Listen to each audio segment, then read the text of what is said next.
Well, actually, it goes back many moons before that when my son wanted me to make some props for him as an individual. There's a lot of things that he would see on the TV series, and he'd get one picture of it. There's only on the scene for maybe a second or two, and he'd say, "Dad, make that for me."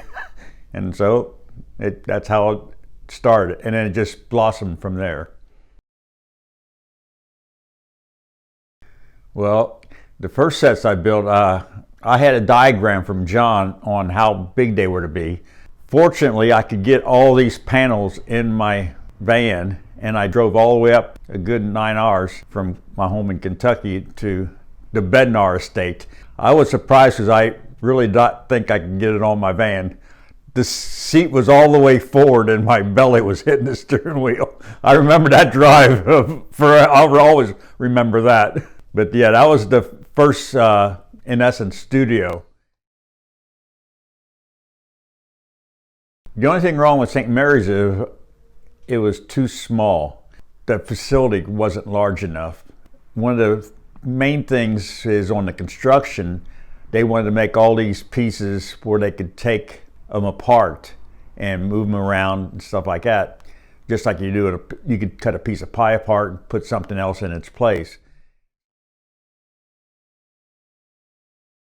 They had in essence, a construction crew, and I gave them a lot of advice on how to put them together, and then for simplicity, they'd also be able to take it apart if they wanted to move it or erect something else for the scenes. I know that they thought it was a very big building, but I'm looking down the road and I can see that for what they're doing, it's expanding and they needed a lot bigger place to go. They realized they needed a bigger space, so they had to take it all down. Then they moved to Kingsland, Georgia, into a 10,000 square foot, erected all the sets according to the blueprints, same on the Paramount lot, and it just kept getting bigger. I looked forward to it every week.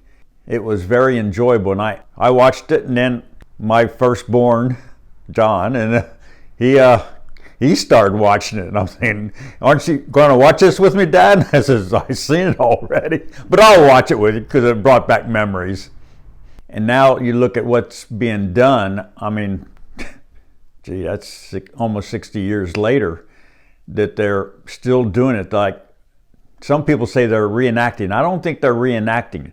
When you think of the Civil War reenactors, they're redoing the same thing over. But with Starship Farragut and Farragut Films, they're making their own battles, their new scene.